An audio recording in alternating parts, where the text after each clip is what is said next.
제 나이 이제 40대 중반을 넘어가고 있네요. 시간이 어쩜 이렇게 빠른지 정말 붙잡고만 싶어집니다. 요즘 들어 부쩍 거울을 보는 시간이 길어졌어요. 눈가에 선명해진 주름을 보면서 나도 이제 정말 중년이구나 실감하곤 하죠. 누군가를 떠나보낸다는 것, 그 이별이라는 단어가 유독 제 삶에는 참 많은 흔적을 남긴 것 같습니다. 어릴 적엔 그저 드라마에나 나오는 말인 줄 알았는데 제 삶의 고비고비마다 그 이별이라는 녀석이 어김없이 찾아오더군요. 돌이켜보면 가슴 한쪽이 저릿해지는 아픈 기억들이지만 그 모든 시간이 모여 지금의 저를 조금 더 단단한 사람으로 만들어 주었으리라 믿고 있어요. 정말 그럴까요? 어쩌면 그저 무뎌진 걸지도 모르죠. 너무 아파서 그 아픔에 익숙해져서 그냥 덤덤하게 받아들이게 된 것일지도 모르겠습니다.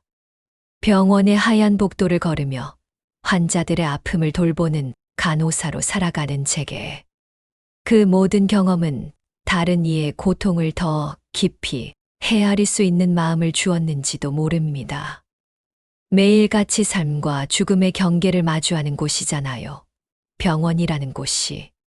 환자분의 손을 잡을 때, 그분들의 눈을 바라볼 때, 제가 겪었던 그 아픔들이 그분들의 고통을 조금이나마 더 이해하게 해주는 것 같아요. 지금 저분이 얼마나 무서울까, 얼마나 외로울까, 그런 마음이 드는 거죠. 오늘 저는 제 인생의 가장 깊은 밑바닥에서 다시금 한 걸음 내디딜 힘을 얻게 된 제 이야기를 조심스럽게 꺼내보려 합니다. 누군가에겐 그저 흔한 심파극처럼 들릴지도 모르겠지만 저에게는 이 모든 것이 피하고 싶었던 하지만 결국은 마주해야만 했던 제 삶의 기록이거든요. 저의 유년 시절은 유난히 따뜻한 기억으로 남아 있습니다. 지금처럼 아파트가 흔하지 않던 시절 작은 시골 마을, 군 단위의 작은 동네에서 자랐어요. 저녁이면 집집마다 밥 짓는 냄새가 골목을 메우고 동네 아이들 터뜨리는 소리가 담장을 넘던 그런 곳이었죠. 그 따뜻한 기억의 중심에는 버스 기사로 일하시던 아버지가 계셨기 때문일 거예요. 그 시절 저희 동네는 버스가 자주 다니지 않았는데 아마 1시간에 한 대, 어쩌면 2시간에 한 대였을지도 모르겠네요. 아버지는 언제나 마을 사람들을 친절하게 태우고 다니셨지요. 아버지의 그 낡은 버스에는 특유의 냄새가 났어요. 오래된 시트 냄새, 옅은 기름 냄새. 그리고 그 버스를 거쳐간 수많은 사람들의 냄새가 뒤섞인 저는 그 냄새가 참 포근하고 좋았습니다. 아이고 비도 오는데 시장 보셨네요. 천천히 타세요. 정류장에서 우산도 없이 기다리시던 할머니에게 건네던 아버지의 다정한 목소리가 지금도 생생합니다. 무거운 짐이라도 들고 타시는 분이 있으면 아버지는 운전석에서 벌떡 일어나 어머니, 이 무거운 걸 어떻게 들고 오셨어요? 이리 주쇼 하시며 짐을 척척 받아 짐칸에 실어주셨죠. 그런 아버지를 보며 마을 사람들은 다들 선희 아빠는 참 복 받을 거야 하고 칭찬을 아끼지 않으셨어요. 저와 남동생 민우도 가끔 아버지의 버스에 올라타곤 했는데 그때가 제일 신났던 것 같아요. 버스의 맨 앞자리 아버지 바로 뒷자리에 나란히 앉아 창밖으로 스쳐 지나가는 풍경을 보는 게 얼마나 좋았는지 몰라요. 승객들에게 일일이 미소로 대하시는 아버지가 세상에서 가장 멋있어 보였어요. 나도 아빠처럼 큰 버스 운전하는 기사님 될래요. 제 동생 민우는 늘 그렇게 노래를 불렀지요.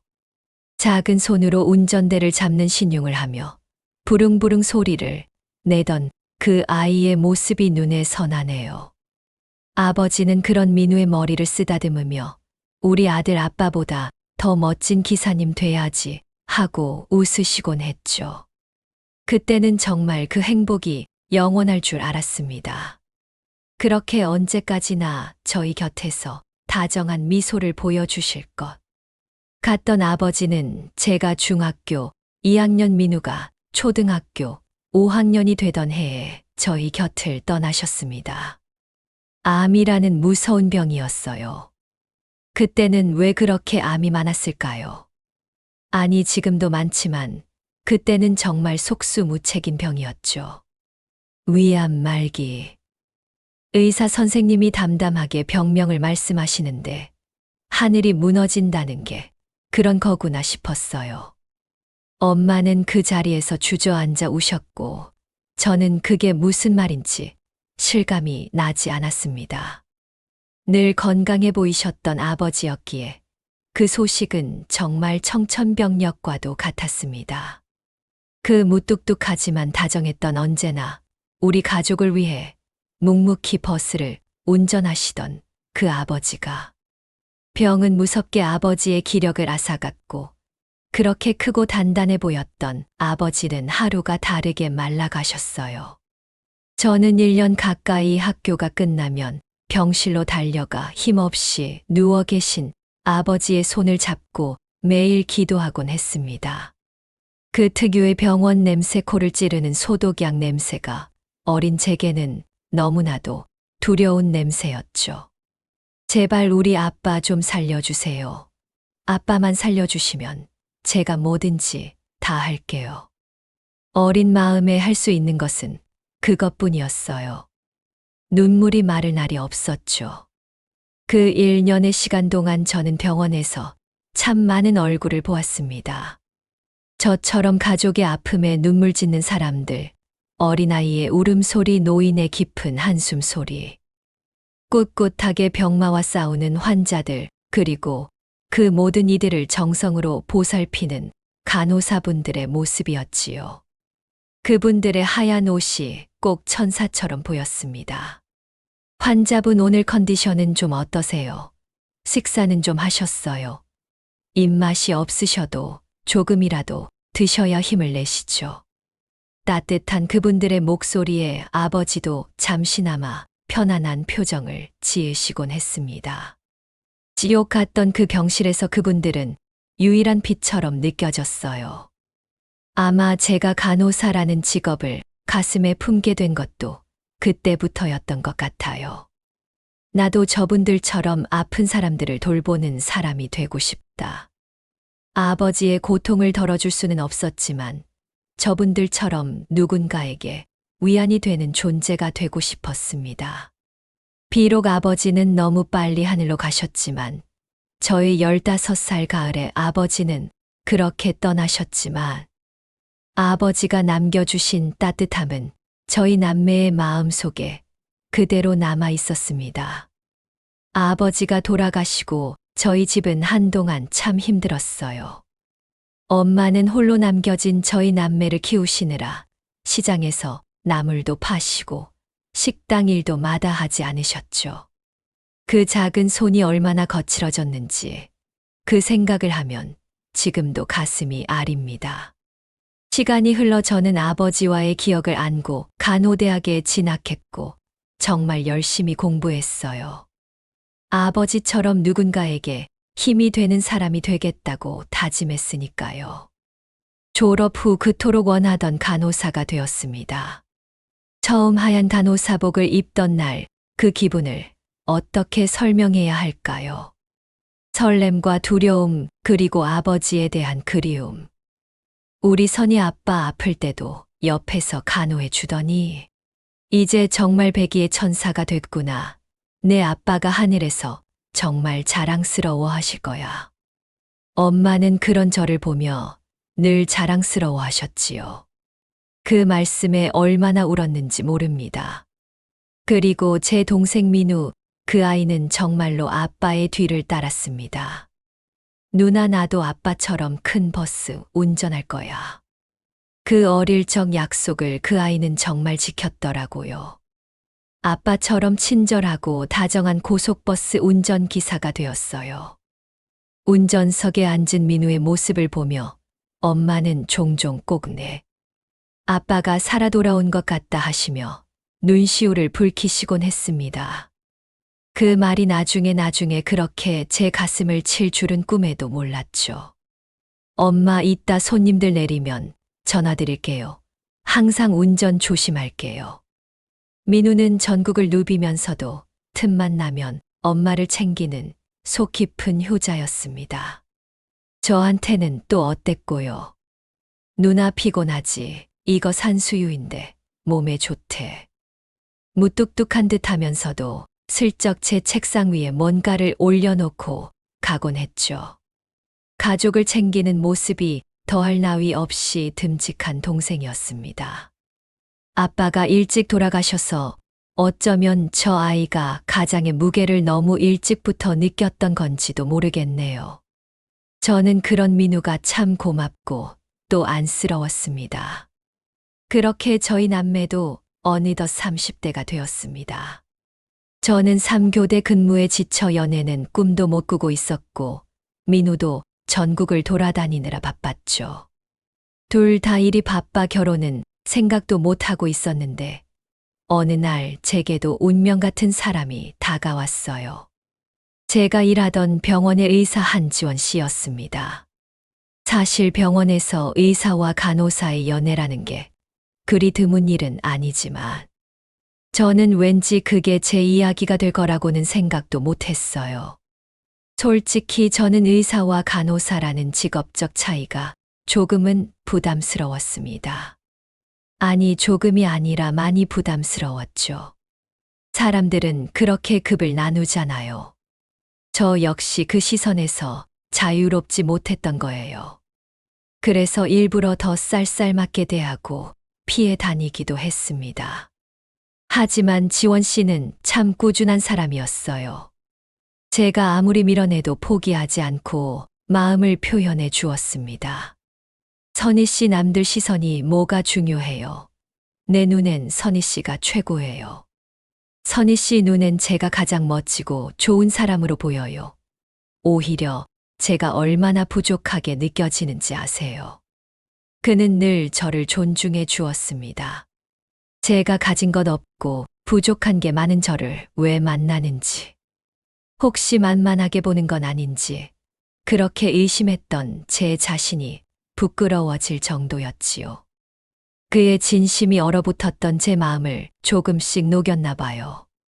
한 번은 아버지의 기일 무렵이었어요. 제가 무심히 달력을 보며 곧 아버지 산소에 가봐야 하는데 하고 혼잣말을 했더니 그가 듣고는 흔쾌히 같이 가겠다고 하더군요. 제가 운전할게요. 선희 씨 아버님께 저도 인사드리고 싶어요. 저는 정말 놀랐어요. 내가 뭐라고 저 사람이. 제 고향까지 그 먼 길을 직접 운전해 아버지. 산소에 함께 가준 지원 씨는 제사 음식을 차리는 저를 묵묵히 도와주고는 아버지의 묘비 앞에 공손하게 저를 올리고 인사를 드렸습니다. 장인어른, 저 선희 남자 친구 한지원입니다. 이렇게라도 인사드릴 수 있어서 영광입니다. 앞으로 제가 선희 곁을 평생 지키겠습니다. 그곳에서 꼭 지켜봐 주세요. 그 말을 듣는데 아버지의 산소 앞에서 그렇게 진지하게 약속하는 그를 보며 저도 모르게 눈물이 핑 돌았어요. 아버지도 그래, 우리 딸 저 사람한테 맡겨도 되겠다 하고 하늘에서 허락해 주실 것만 같았죠. 저는 이 사람이라면, 정말 이 사람이라면 평생을 함께해도 좋겠다는 확신을 갖게 되었습니다. 그렇게 1년간의 교제 끝에 저는 먼저 저희 엄마에게 지원 씨를 인사시켰습니다. 엄마는 처음엔 좀 놀라셨죠. 사위감이 의사라니. 하지만 지원 씨의 됨됨이를 보시고는 엄마는 사위감으로 더할 나위 없이 듬직하고 착하다며 무척 좋아하셨지요. 우리 선희가 고생만 한 줄 알았더니 이렇게 좋은 사람 만나려고 그랬나 보다. 엄마가 웃으시는 모습을 보니 저도 정말 행복했습니다. 하지만 엄마는 한편으로 걱정도 하셨습니다. 선이야, 그쪽 집에서는 널 좋아하실까? 혹시라도 인사드리러 갔을 때 우리 딸 마음에 안 든다고 하면 기죽지 말고 바로 나와 버려. 엄마한테 우리 딸이 훨씬 더 소중해. 의사 집안이라는 말에 혹시나 제가 간호사라고 홀어머니 밑에서 자랐다고 그렇게 무시당할까봐 걱정하신 거였어요. 저 역시 그 걱정이 현실이 되지 않기만을 바랐습니다. 아닐 거야. 지원 씨가 저렇게 바른 사람인데 부모님도 좋으신 분들일 거야. 그렇게 스스로를 다독였죠. 하지만 제 걱정은, 아니, 엄마의 걱정은 현실이 되고 말았습니다. 지원 씨의 본가에 도착하기도 전부터 저는 긴장감에 화장실을 몇 번이나 들락거렸는지 모릅니다. 손에 땀이 흥건했죠. 그리고 떨리는 마음으로 지원 씨의 부모님, 예비 시부모님이 되실 분들 앞에 섰을 때 처음 뵙겠습니다. 김선이라고 합니다. 저는 인사를 드리자마자 얼굴 위로 차가운 물벼락을 맞아야 했습니다. 어디 간호사 주제에 의사인 내 아들 넘보고 여기까지 와. 예비 시어머니의 날카로운 목소리가 제 귀를 찔렀어요. 그 차가운 물줄기보다 그 말이 얼음 송곳처럼 제 귀를 찔렀죠. 순간 아무 생각도 나지 않았습니다. 그냥 멍했죠. 어머니, 지금 뭐 하시는 거예요? 저보다 더 놀란 지원 씨가 저를 감싸 안았지만 그녀의 분노는 멈추지 않았습니다. 내가 제정신 좀 차리라고 냉수 좀 뿌려줬다. 왜 어디서 근본도 없는 게. 왈칵 눈물이 쏟아졌습니다. 간호사로 일하며 직업으로 사람을 판단하는 무례한 사람들을 덜어 만나기도 했지만 이렇게까지 노골적인 모욕을 당한 것은 처음이었어요. 한동안 눈물만 뚝뚝 흘리고 있는데 문득 엄마의 말씀이 떠올랐습니다. 기죽지 말고 절대 고개 숙이지 말고 당당하게 하고 와. 맞아요. 제가 왜 고개를 숙여야 하죠? 제가 왜 이런 모욕을 당해야 하죠? 슬픔이 분노로 변하기 시작했어요. 제가 가만히 당하고 있을 이유가 없었습니다. 제가 아무리 인사드리러 온 입장이지만 어머님 정말 예의가 없으시네요. 아드님은 지원 씨는 참 바른 사람인데 어머니는 아니신가 봐요. 저는 똑같이 싱크대로 걸어갔습니다. 손이 덜덜 떨렸지만 망설임 없이 물을 떠왔습니다. 그리고 그대로 그녀의 몸에 끼얹어 버렸지요. 너 진짜 미쳤어. 예비 시어머니는 펄쩍 뛰었습니다. 네, 미쳤어요. 하지만 어머님처럼 예의 없진 않아요. 저는 제 직업에 자긍심이 있어요. 간호사도 환자를 위해 최선을 다하는 전문직입니다. 굳이 처음 본 분께 이런 수모를 당할 이유가 없네요. 어른이 어른답게 행동하세요. 어머니 그만 좀 하세요. 잘못은 어머니가 먼저 하셨잖아요. 지원 씨가 가운데서 절박하게 외쳤지만 이미 엎질러진 물이었습니다. 그는 제 손을 잡고 그 집을 뛰쳐나왔어요. 선이야, 미안해. 내가 정말 미안해. 그는 울고 있었어요. 그렇게 바르고 강해 보이던 사람이 저를 붙잡고 울고 있었죠. 그 모습을 보니 마음이 더 아팠습니다. 오빠 고마워. 그리고 미안해. 하지만 난 이 결혼 못하겠어. 난 저런 분을 내 시어머니로 받아들일 자신이 없어. 저는 냉정하게 돌아섰습니다. 사실 냉정하지 않았어요. 제 가슴도 갈기갈기 찢어지는 것 같았으니까요. 그는 정말 좋은 사람이었지만 우리는 인연이 아니었던 거지요. 그 거대한 벽을 제가 넘을 자신이 없었어요. 그 뒤로도 지원 씨는 몇 번이고 제게 매달렸습니다. 선이야, 제발 내가 다 잘못했어. 집을 나오겠다. 장모님 모시고 살겠다. 별의별 말을 다 했죠. 하지만 저는 그의 앞날을 위해 그를 밀어냈습니다. 그는 저보다 더 좋은 여자를 만나야 했으니까요. 저 때문에 그 훌륭한 의사가 부모와 등을 지고 살게 할 수는 없었어요. 결국 그와 저는 그렇게 가슴 아픈 이별을 하고 말았습니다. 나중에 들은 소식으로는 그는 다니던 병원도 그만두고 부모님과 의절하다시피 부산으로 내려가 몇 년 뒤 다른 좋은 사람을 만나 결혼했다고 하더군요. 그 소식을 듣고 다행이다 싶으면서도 한동안 참 많이 아팠습니다. 그래도 그의 행복을 진심으로 빌어주었습니다. 그렇게 씁쓸한 첫 이별을 겪고 시간이 훌쩍 흘러 저도 40을 바라보는 나이가 되었습니다. 병원에서는 이미 노처녀로 낙인이 찍혔죠. 선희쌤은 눈이 너무 높은 거 아니야. 그런 말들을 그냥 웃어 넘기곤 했습니다. 주변의 성화의 모 이겨 같은 병원 동료에게 한 남자를 소개받게 되었지요. 그 사람이 지금의 남편 강태준 씨였습니다. 사실 큰 기대는 안 했어요. 그냥 밥이나 한 번 먹고 오자는 생각이었죠. 그는 저를 보자마자 간호사인 제 직업이 너무 멋있다며 칭찬을 아끼지 않았어요. 아픈 환자들 대하는 게 쉽지 않을 텐데 정말 대단하신 것 같아요. 사명감 없이는 하기 힘든 일이잖아요. 그 말에 지원 씨와의 아픈 기억 때문이었을까요? 저를 제 직업을 존중해 주는 그 태도에 얼어붙었던 제 마음이 조금씩 움직이기 시작했습니다. 작은 중소기업에 다니는 영업사원이었던 태준 씨는 늘 바쁘게 외근을 다니면서도 항상 저를 챙겨주고 배려해 주었습니다. 피곤할 텐데도 늦은 밤 제 퇴근 시간에 맞춰 병원 앞으로 데리러 오기도 했죠. 그렇게 연애를 하다가 결혼을 약속하고 처음 시댁에 인사를 드리러 갔을 때 저는 또 한 번 긴장할 수밖에 없었어요. 그때의 물벼락 트라우마가 저도 모르게 떠올랐거든요.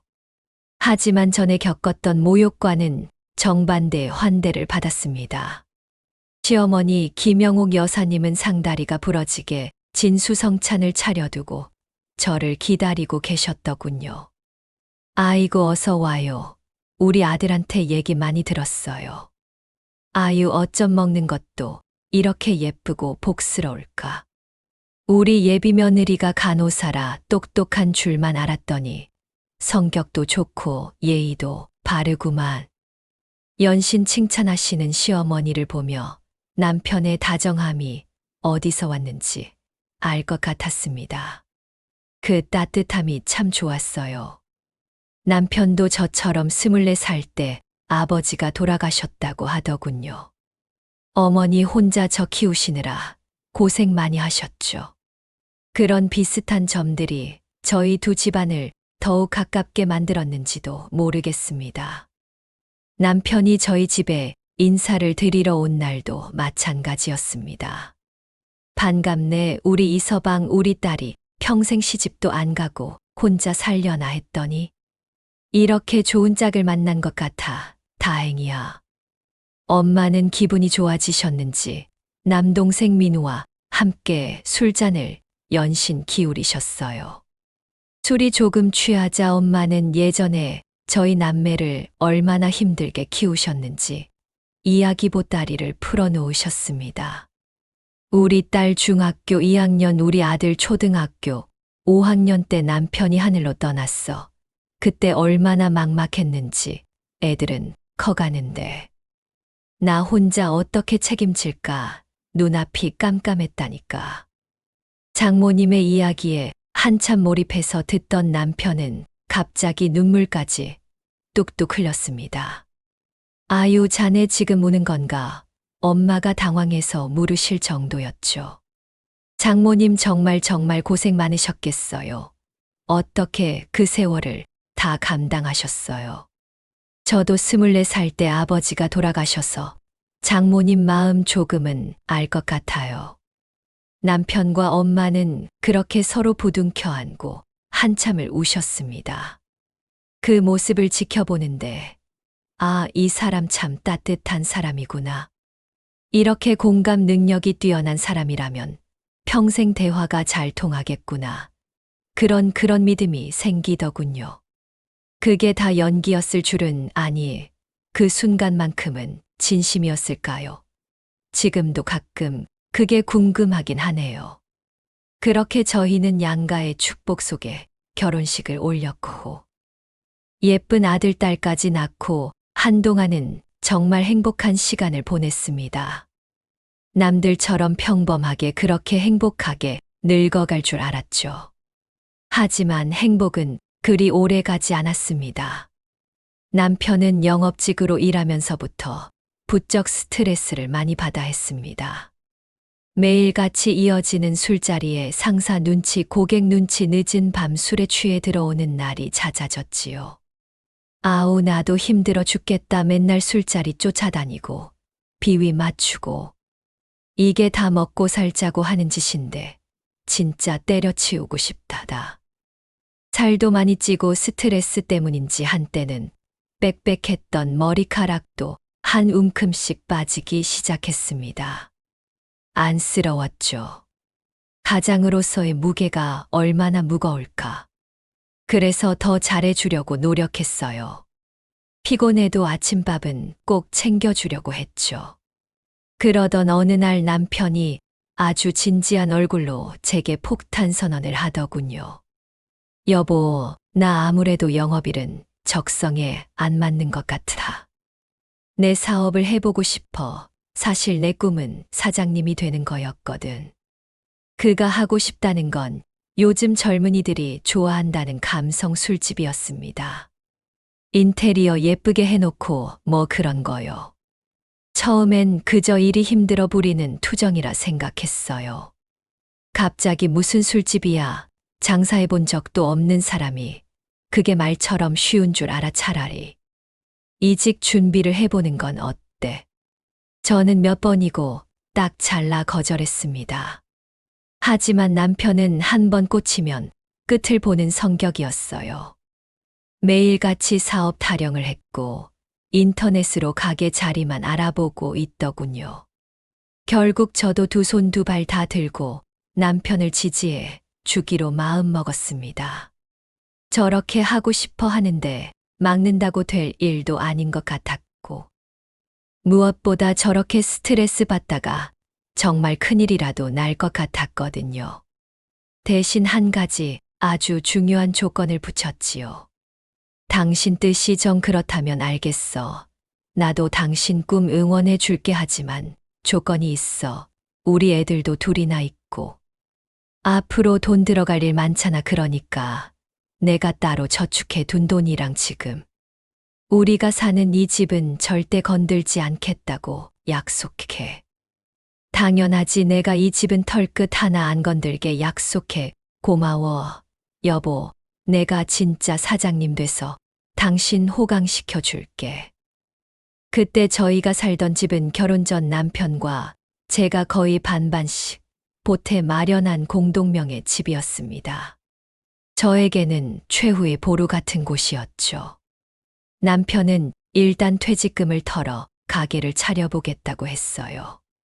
하지만 제 예상과 달리 처음부터 엄청나게 무리를 하기 시작했습니다.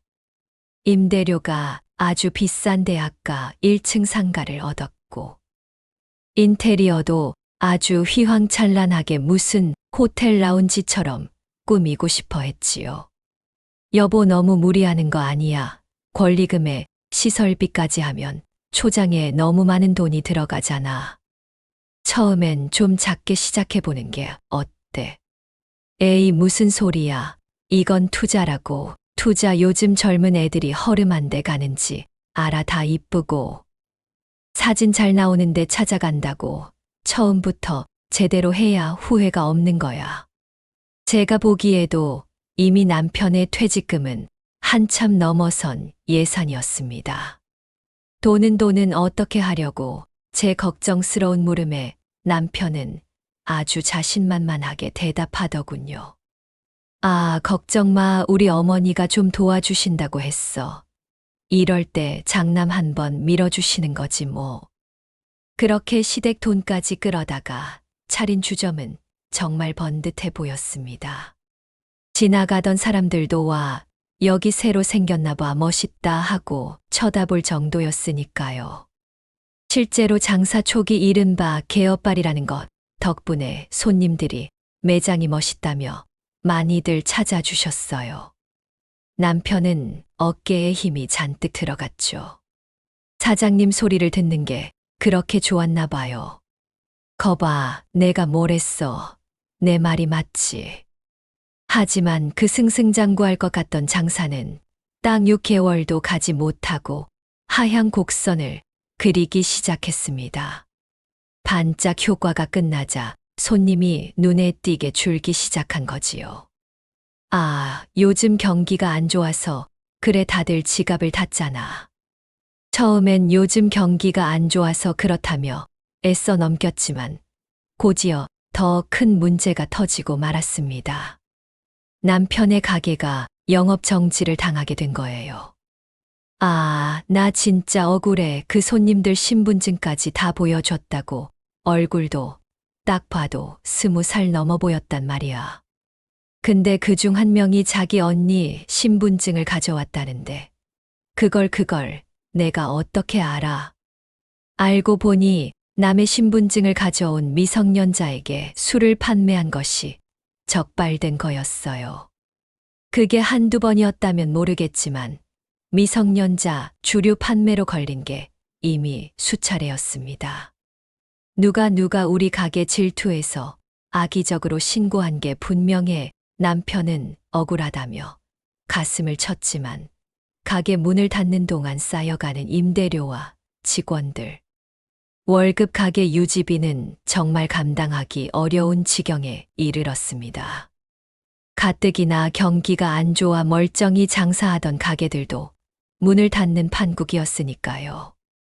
그렇게 궁지에 몰린 남편은 결국 저와의 약속을 깨고 집을 담보로 대출을 받자고 매달리기 시작했습니다.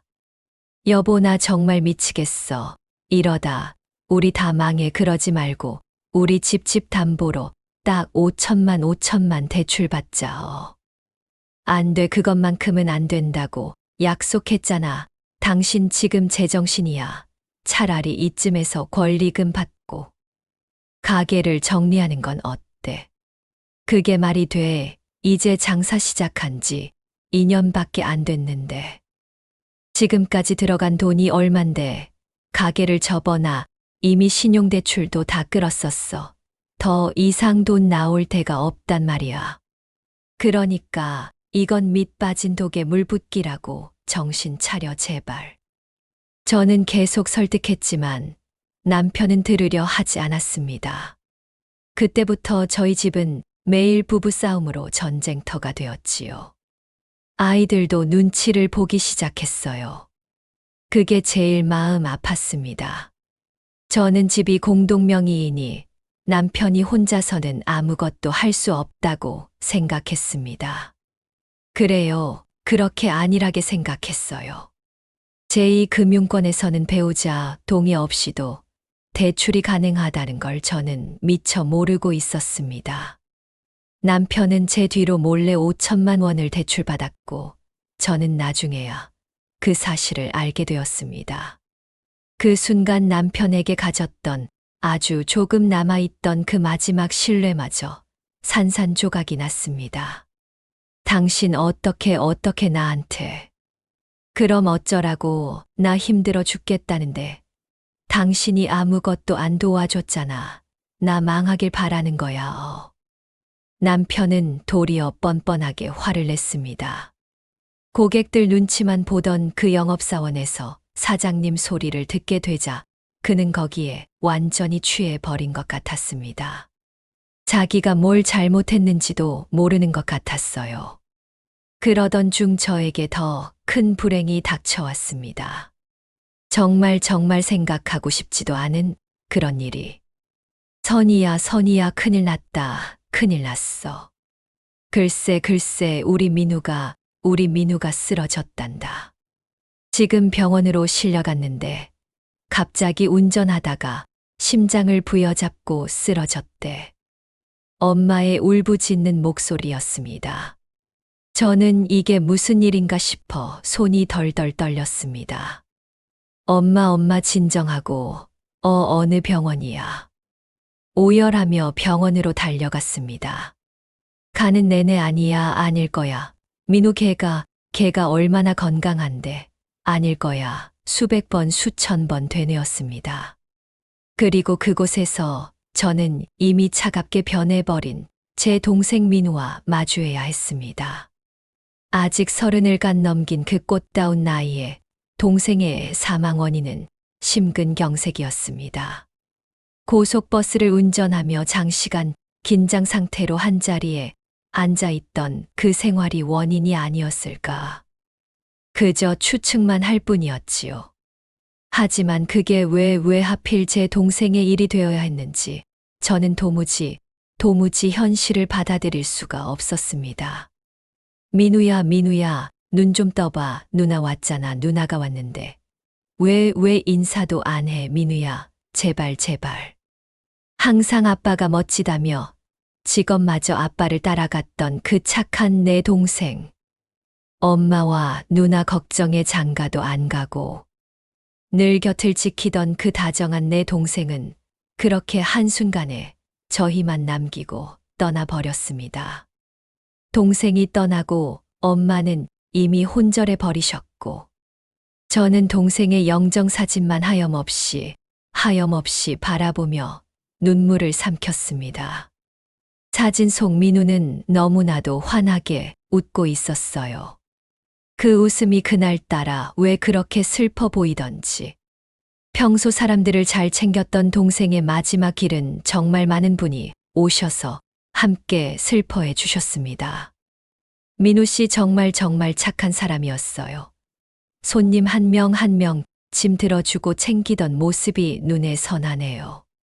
민우 저희 회사에서 제일 가는 모범 사원이었습니다. 어머님 생각하는 효자라고 소문이 자자했고요. 민우가 대체 왜 세상에 나쁜 사람이 얼마나 많은데 그 착한 녀석이 왜. 그 말을 들으며 저는 또 한 번 믿기지 않는 이 현실을 원망했습니다. 그때만큼은 남편도 저만큼이나 눈물을 흘리며 장례를 도왔습니다. 아이고 처남 그 젊은 나이에 이게 무슨 일이야. 얼마나 아팠을까. 왜 그렇게 혼자 쓸쓸하게 간 거야. 남편은 목 놓아 울었고 저는 그 모습이 진심이라고 믿었습니다. 그래요. 제 동생이 매형인 남편에게도 참 잘했으니까요. 명절이면 애들 선물까지 다 챙겨 오던 그런 녀석이었으니까요. 하지만 그 모든 눈물이 그렇게 목 놓아 울던 그 모습이 철저한 연기였다는 것을 알게 되기까지는 그리 오랜 시간이 걸리지 않았습니다. 저는 몸도 제대로 가누지 못하시는 엄마를 모시고 간신히 동생의 장례를 치렀습니다. 그리고 동생의 죽음을 헛되이 하고 싶지 않아 슬픔을 억누르며 산재 신청을 준비했습니다. 간호사로 일하면서 이런 절차들을 봐왔던 것이 이럴 때 도움이 되더군요. 하루하루 눈물로 버티면서도 서류를 챙기고 회사와 통화하며 동생의 마지막 권리를 찾아야 한다는 그 생각 하나로 움직였습니다. 다행히 회사에서도 동생의 근무 태도와 과로 상황을 인정해 주어 산재 승인까지 받아낼 수 있었습니다. 그렇게 유족급여와 장례비가 처리되었고 동생이 혹시나 해서 따로 가입해 두었던 보험금도 나왔습니다.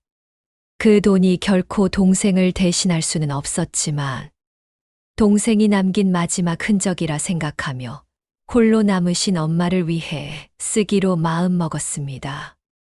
그렇게 얼마간의 시간이 정말 어떻게 흘러갔는지도 모르게 속절없이 흘러갔습니다. 엄마는 여전히 힘들어 하셨지만 그래도 아주 조금씩 일상을 회복하려 애쓰고 계셨지요. 그런데 어느 날 엄마가 정말 치를 떨며 전화를 걸어오셨습니다. 선이야, 진짜 이서방 해도 너무한 거 아니냐. 세상에 이서방이 내 동생 목숨값을 좀 나눠달라는구나. 자기 사업이 너무 힘들다면서 민우 앞으로 나온 돈 중에 딱 1억만 도와달란다. 정말 경악스럽게도 남편은 제가 병원에서 밤낮 없이 일하는 동안 혼자 계신 아들을 잃고 슬픔에 잠겨 있는 그런 저희 엄마를 찾아가 1억을 달라고 요구했던 겁니다. 가족끼리 돕고 사는 게 하늘에 있는 처남이 원하는 바일 거라면서요. 어떻게 자식을 잃은 슬픔에서 아직 헤어나지도 못한 엄마에게 제 동생의 이름을, 그 착한 민우의 이름을 들먹이며 그런 소리를 할 수가 있단 말인가요. 어쩐지 장례식장에서 유난히 통곡을 하더라니. 그게 다 이런 꿍꿍이가 있었던 모양입니다. 처음엔 1억 5천을 달라더구나. 그래서 내가 자네 지금 제정신인가? 이 돈이 어떤 돈인 줄 알고. 그런 소리를 하나 못 주네. 이 돈은 절대 못 줘 그랬더니. 그럼 1억만이라도 달래. 내가 미쳤니? 그 돈이 어떤 돈인데. 내 아들 목숨 값인데 당연히 안 된다고 소리를 질렀지. 그랬더니 장모님 사위가 망해가는데. 그렇게 두고만 보실 겁니까? 정말 너무하시네요 하면서 얼마나 화를 내던지 문까지 걷어차고 가버렸다니까. 저는 기가 차고 화가 끓어올라 당장 가게로 남편을 찾아갔습니다. 당신 우리 엄마한테 갔었어. 내 동생 민우 얘기까지 하면서 돈 달라고 했다며. 남편은 뭐가 그렇게 당당한지 아주 뚱한 얼굴로 저를 보더군요. 그래 찾아갔다. 그게 왜 가족끼리 힘들면 돕고 살아야지. 그 돈 어차피 처남은 쓰지도 못하고. 장모님도 돌아가실 때 짊어지고 가실 거 아니잖아. 당신 진짜 너무하다. 어떻게 남편이 힘들다는데 눈 하나 깜짝 안 해. 당신 진짜 미쳤어. 사장 소리 듣다 보니까 눈에 뵈는 게 없니? 그 돈 내 동생 사망보험금이라고. 내 동생 목숨 값이라고. 제가 눈물까지 글썽이며 소리쳤지만 남편은 여전히 제가 너무하다는 태도였습니다. 야 됐어 더럽고 치사해서 안 받아. 어디 그 돈 가지고 잘 먹고 잘 살아라. 그날 이후 남편과의 관계는 완전히 얼어붙었습니다. 같은 집에서 숨소리조차 내기 싫을 만큼 지옥 같았죠. 설상가상으로 평소 저에게 그렇게 잘해주시던 그 다정했던 시어머니, 김영옥 여사까지 저에게 전화를 해 너무한다며 혼을 내시더군요. 얘 애미야, 내가 듣고 보니까 너하고 사돈 어른도 참 너무하신다. 내 아들이 남도 아니고 어려울 때 좀 도울 수 있는 거 아니야. 막말로 그 돈 꽁돈 아니냐. 꽁돈 나도 내 아들 돕겠다고 준 돈이 1억이 넘어. 근데 며느리라는 내가 어떻게 그럴 수가 있어. 어머님 말씀이 너무 심하신 거 아니에요. 꽁돈이라뇨. 어머님도 자식이 있으면서 어떻게 그렇게 말씀하세요. 저는 그대로 전화를 끊어버렸습니다. 처음에 장사가 잘 될 땐 그렇게 잘난 아들이라며 자랑을 하시더니 이제 돈 안 준다고 저런 소리까지 하실 줄은 몰랐습니다. 무엇보다 시어머니를 참 좋아하고 존중했던 제 마음이 깊은 실망감으로 변해버렸습니다. 아, 이 모자에게 나는 그저 이용하기 좋은 사람이었을 뿐이구나. 그런 생각이 들었죠. 저만큼이나 상처받았을 엄마가 너무나 걱정되었습니다. 실제로 동생이 떠나고 엄마는 몸이 많이 약해지셨고 우울증 증세까지 보이셨습니다. 선이야, 어젯밤에 또 우리 민우가 꿈에 나왔어. 꿈에서 민우가 엄마, 나 살고 싶어요. 살려주세요. 이러면서 우는 거 있지. 가뜩이나 고향에 혼자 계신 엄마가 걱정이었는데 남편 일까지 겪으시며 더욱 힘들어 하시는 것 같았습니다. 저는 고민 끝에 엄마를 서울로 모셔와야겠다는 결심을 했습니다. 비록 남편과 냉전 중이었지만 그래도 아내로서 마지막으로 남편에게 물었습니다. 요즘 우리 엄마가 몸이 많이 안 좋으신 것 같아 민우 떠나고 많이 우울해하시기도 하고 그래서 우리 집으로 좀 모셔야 할 것 같아. 그래도 내가 이제 유일한 자식이잖아. 저는 남편이 적어도 그래 장모님 혼자 계시니까 당분간이라도 모이자 하고 말해줄 거라. 아주 작은 기대를 했습니다. 하지만 남편의 대답은 제 마지막 기대마저 산산조각 냈습니다. 내가 왜 그래야 하는데 아프면 요양병원에 모시든지 입원을 시키든지 내가 왜 집으로 모셔야 하는데 장모님이 나한테 해준 게 뭐가 있다고 그까지 1억 좀 달라니까 주지도 않고 생가신 분이 누군데 뭐라고 너 그러고도 인간이야. 그래서 우리 엄마한테 복수라도 하겠다는 거야. 복수라기보단 눈에는 눈 이에는 이로 갚겠다는 거지. 아니다. 나도 내일부터 우리 엄마 이 집으로 모실게. 우리 엄마도 혼자 계시는 거 알지?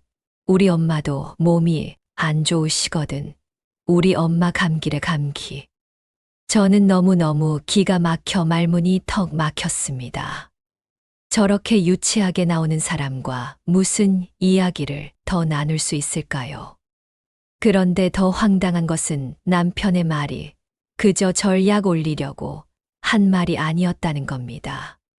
정말로 다음 날 아침 첫 차로 시어머니가 저희 집에 들이닥쳤습니다.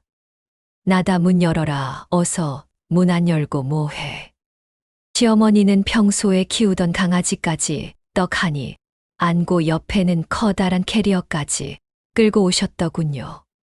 저와 남편이 전날 밤 나눈 이야기를 이미 다 들으신 것 같았습니다. 예, 너 거기 서서 뭐 하고 있어. 가서 밥 좀 차려와라. 국도 좀 끓이고 반찬도 좀 해와. 시어머니는 그러면서 안방으로 성큼성큼 들어가 본인의 짐을 풀기 시작했습니다.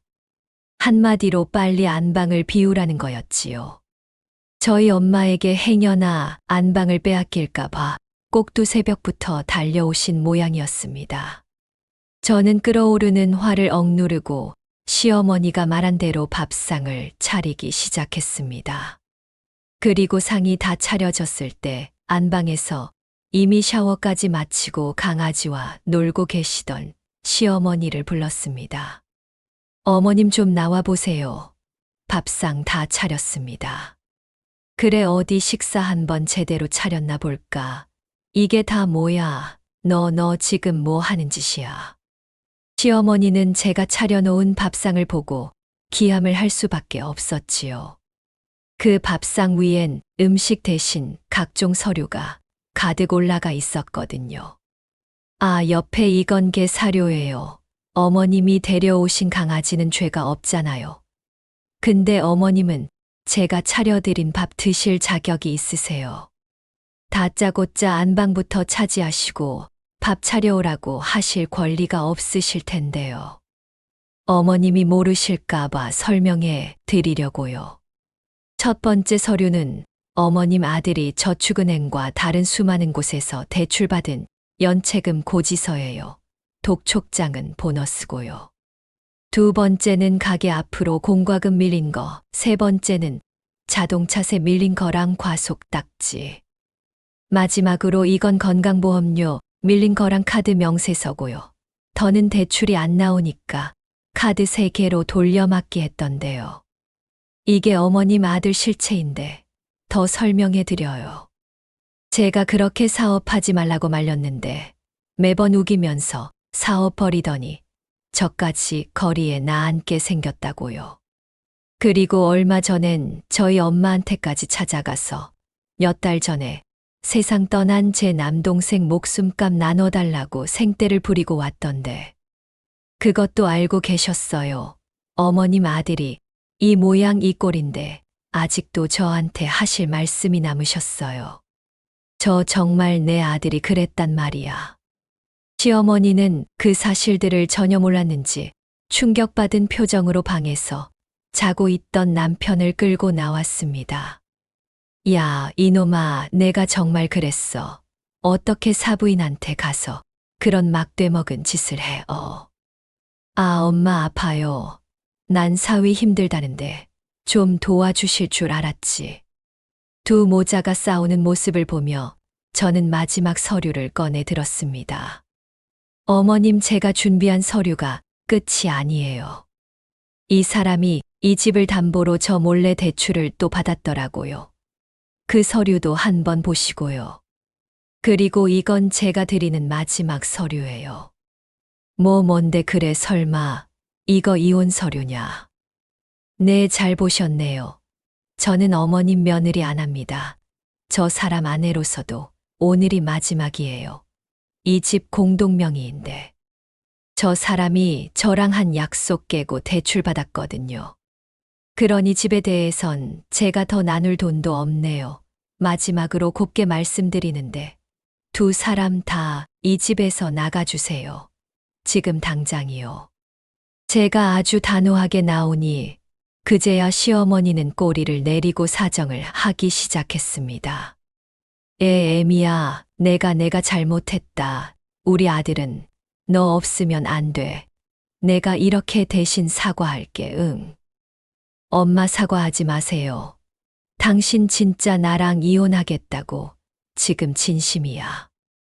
남편은 여전히 뻔뻔했습니다. 어머님 보셨죠? 어머님 아들은 절대 정신 못 차려요. 시어머니는 사태가 심각하다고 느꼈는지 남편의 등을 연신 내려치며 제게 사과하라고 시켰습니다. 애미야, 난 정말 몰랐다. 이놈 말만 듣고 여기까지 온 거야. 내가 아들을 잘못 키웠어.